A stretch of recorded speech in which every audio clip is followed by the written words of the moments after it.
Hi everyone, welcome back to my channel. In Canada, majority of the companies provides you work-life balance. You're most likely expected to come to office at a certain time, and once your work is done or your shift hours are done, you're free to go and spend the time with your family members or whatever things that you want to do. This is the time you can utilize to do some part-time jobs and then earn extra income. In Canada, whether you're a student, you have a full-time job, in any scenarios, if you have sufficient time, it's always a good idea to earn extra bit of income. In this video, I'm going to talk about what are the different part-time jobs that you can do in Canada, what is the money that you can earn from this part-time job, and what are the documents that are required. If you're watching my video for the first time, I kindly request you to consider giving it a like and subscribing to the channel. So before I begin, let me tell you this, that in India, if you're working in a corporate job, there is a most likely chance that you will not take up food delivery jobs or restaurant jobs or Uber driving, etc. Right? But the scenario here in Canada is completely different. So the major reason is there is not much of income difference between the category of job that you're doing. If you're someone doing an office job, let's say even in marketing, for example, as an entry level or just above entry level, you will get somewhere around $20 to $25 per hour. At the same time, if you do some food delivery app, you can earn $50 to $20 an hour. Do you see what I'm talking about? There is not really huge income difference between the type of job you're doing. I have divided the jobs based on ease of access and the amount that you can earn. Let me begin with the first category, that is flexible part-time job, which is basically you can work at your own schedule and you can stop working whenever you don't wish to. So these are obviously, you can guess them easily. The first is the food delivery jobs. Uber Eats, for example, DoorDash or Skip the Dishes, etc. There are certain companies where you can work as a delivery person. So these are something you can get the job easily, because the moment you enroll it on the app, provided all documents, you're good to go. You can start earning from day one. DoorDash and Skip the Dishes, these two are very easy to get because they require only G2 license. You don't need to have G license. Whereas Uber or Uber Eats, both of them require G license. So with these food delivery apps, you can earn almost $15 to $20 an hour. If you spend 3 to 4 hours on these jobs actively, you can easily earn $80 to $100 a day. If you work every day for 30 days in a month, you're basically earning $3,000 roughly just from the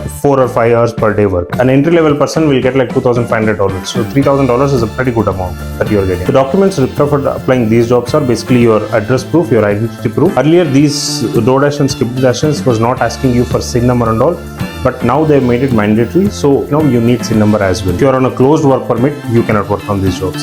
But if you are a student or an open work permit holder, you can definitely work on these jobs. So the advantages with these jobs are you can start working early and immediately, and you can work in a flexible schedules. But the disadvantages with these jobs are the earnings can vary really, because sometimes you open the app and you're sitting there but you're not getting any order. Tipping is very common in these businesses. Highly likely chance that you will earn good amount of money just by the tips. Second category of jobs that I will talk about are basically your retail jobs, which are basically the restaurants or stores. Restaurants include McDonald's, KFC, Tim Hortons, chain of outlets which are continuously hiring people across their stores. At the same time, there are like other stores like Walmart, for example, is a very common place where you can see many people working in Walmart, or Dollar Tree, for example. So this is, as you can see, this is in one of the Dollar Tree outlets. So people are always hiring, and you can earn somewhere from $14 to $20 per hour from these jobs, depending on number of hours they allocate you, and that can vary depending on their requirements. So the documents required for these jobs are also same. You need your identity proof and address proof along with the SIN number also. One of the challenge with this kind of jobs is there will be many people applying to it, so they will have an interview process or some kind of process to hire you. It's not always easy to get job, but there is a lot of demand for these jobs.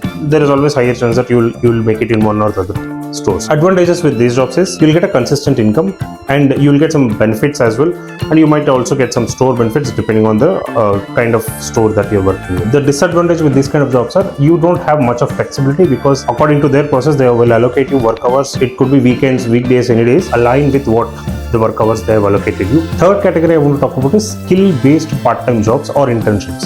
So this is something very official I'm talking about, where there are a lot of small to mid-sized companies in Canada who are always looking to hire part-time resources at a cheaper cost. These are the jobs you can apply, but in order to get this job, you have to go through via the hiring portals like Indeed, LinkedIn, etc. If you get one of these jobs, you can say that, you know, in a way you've started building your career in Canada. If the internship works out nice, you can either have a long-term association with them or a full-time association, or you can get a reference from this in your application to the next big job that you're looking forward to. So in a way, getting these kind of part-time and internship job is kind of a stepping stone for your bigger career that you're looking at. So in these kind of jobs, you can earn anywhere from $15 to $35 to $40 also per hour. I know the big telecommunication companies actually pay, I think, $30 to $35 per hour for internships or part-time jobs. Now, advantages of these jobs are it's a professional experience that you're gaining, good income that you're earning, and it's more like it's a career boost that you're giving yourself to start your career in Canada. On the limitations, it's too much of competition. It is as good as getting a full-time job, so you have to struggle to get these jobs. And the biggest disadvantage will be most of these jobs require you to have a specific skills. For example, if you have an internship in digital marketing, you are expected to have digital marketing knowledge, and that is where I think you will have a lot of disappointment. I'm sorry to say this, but yeah, it requires specific skill sets which you might be lacking. The last category I want to talk about is informal or unofficial ways of earning some money. But let me straightforward first of all tell you that as for you should stick to the rules described you in your study permit or work permit, where if you're not allowed to earn income in Canada, then you should not be doing it. That is illegal. So you will face consequences if you go against these rules. But unofficially, if you know someone here and there, maybe small amount of money for your pocket money or something like that, you can maybe earn. Some of the ways of doing it is, let's say, if you want to do a dog walking for some family, or you want to do some 1 or 2 hours of house help or domestic help or something like that.